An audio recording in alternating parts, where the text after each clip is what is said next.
AI may accelerate our engineering capabilities and our scientific discovery capabilities to make these things real much sooner than people would have expected.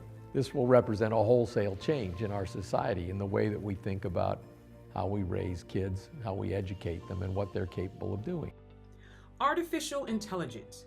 What does it mean for you? But even more importantly, what does it mean for your kids? We have to prepare kids for absolutely anything. Hi, I'm Janine Letford, and I'm an educator who looks at the process and the progress of creative thinking on our brains. But now, with artificial intelligence on the scene, it's a whole new ballgame. The AI industry today is the only industry in America that has less regulations than sandwich shops. So then there's this period of aggressive deployment where AI is being integrated into everything. But it's not AI like it is today, where it's this sort of weak and fallible chatbot. We're talking the army of superintelligences is being integrated into everything, which means it's better at doing the integration than any human would be. What AI can do and what AI can't do, and therefore what should we be teaching kids in particular and what skills should be fostering. My philosophy is we should never assume AI will never be able to do something.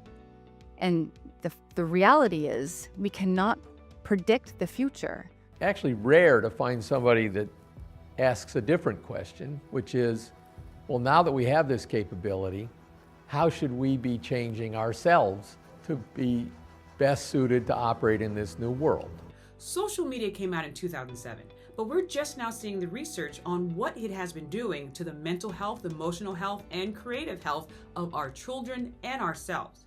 We cannot wait that long to see what artificial intelligence will be doing to our brains and the brains of our children. Because you know what? The truth is the truth, the whole truth, and nothing but the truth, right? So teach your children and yourselves to debate everything.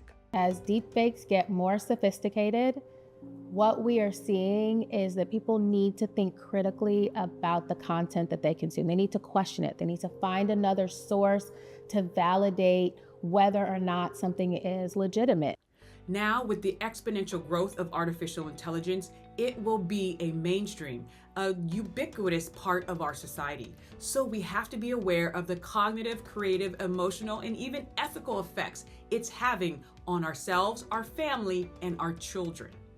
Okay, what is AI appropriate for, and can it be used in those contained ways versus being in awe of like, oh, the AI can do everything and we will give up all of our authority and all of our judgment. Gladly, there's a lot of research coming out, and I've sat down with the researchers to see the cognitive, creative, and even emotional effects on artificial intelligence on our brains. Yes, there are a lot of benefits of AI. It can help us work faster, be more productive, but at what cost?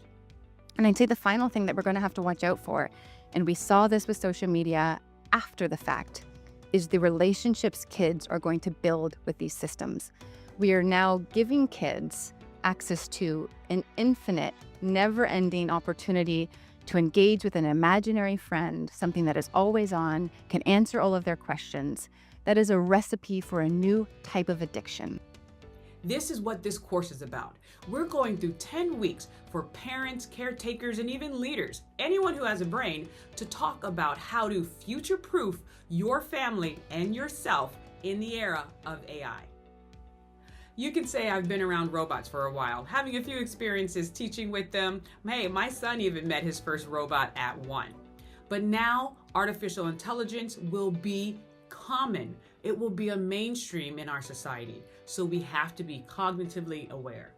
I tend to believe that everything that humans can do will be done better by AI other than being human. So the one skill that I ask people to double down on is to learn to be human. Kids can pivot, adapt, and think critically about the world around them. And most of those skills don't actually have anything to do with technology. They require deeper thinking. Critical thinking is absolutely vital, and discuss the ideas and have those ideas challenged. Kids need to play more in the age of advanced technologies. We feel like we have to lean into technology for the sake of it, but it's actually the other skills that we need to make sure we are doubling down on in the age of advanced technologies. Join me for a 10-week session on looking at the 7 pillars of building brain capital, which is brain health and brain skills. And we'll talk about how to make your brain and their brains future-proof in the era of AI. So even though there's a lot of pressure to adapt to this moment, remember it is the non-technical skills that we need to be centering, because we are preparing kids for a future we cannot see, which means we have to prepare them for anything, regardless of the way technology evolves.